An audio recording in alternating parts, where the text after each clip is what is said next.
Good to be with you for yet another midweek video message update. As always, I hope this inquiry finds you safe, healthy, and well.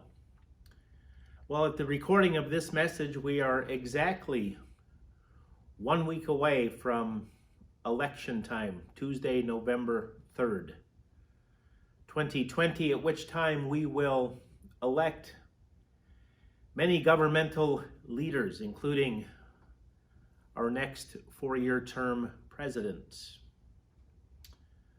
For the situation, then, I simply want to, for this message, give you a couple things to consider, a couple things for you to ponder, and hopefully a couple things to motivate you. First thing that I want to say to us this week is to remind us that faith obligates us to participate in the democratic process we call elections. See, as people of faith, as adherents of faith, we have obligation beyond voting for what and whom serves us, or what or whom behaves in our best interest.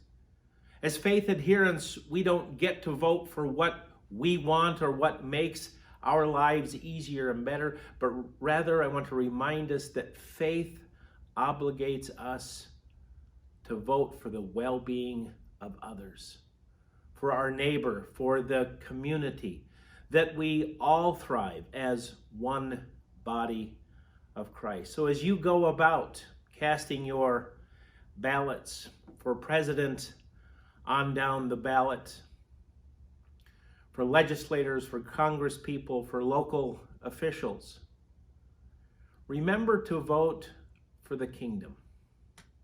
That those who are marginalized, that those who find themselves on the outside, for those who suffer, that we as a group of people might address the dignity of all of humanity.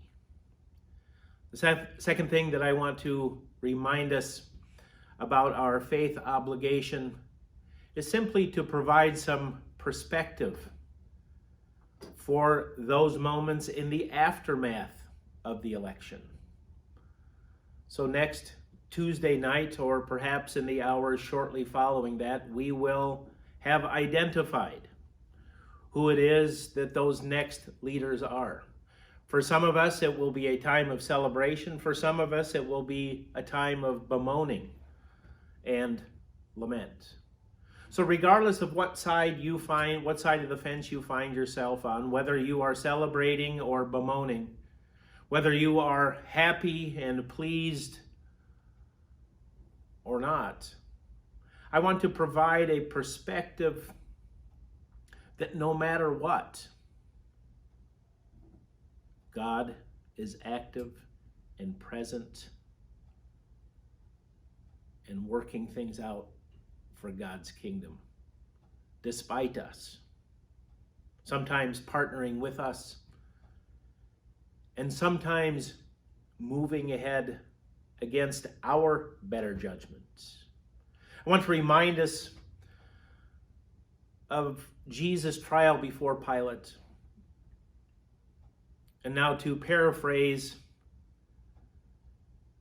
Jesus is not answering Pilate's questions, and Pilate basically says, hey, look here, pal. I have power to do with you whatever I want, so show me a little respect. You better do what I ask you to do, or there's going to be trouble. To which Jesus replies, well, with all due respect, the only reason you are in power, the only reason that you have power, is that my Father in heaven has afforded it to you, has allowed you to have it, has placed you in this position. For some of us, that Tuesday, next Tuesday, or the hour shortly after, that will be a hard pill to swallow. If we find ourselves on the losing side, so to speak, and we have another leader or leaders with whom we do not align or agree, or personally don't like, with strong emotional effect, we must remember that God is nonetheless present and active. And so regardless of the outcome, we get to trust what God is up to. Paul, in his letter to the Romans, chapter 8, says it this way. And we as people of faith, and we know that in all things God works for the good of those who love him. It does not say we know that God works in all good things, but that God works in all things for the good of those who love him. So regardless of how this election turns out on any number of fronts, find peace and hope and joy in God's presence, in God's activity, and in God's promise. Get out and vote. Vote the kingdom.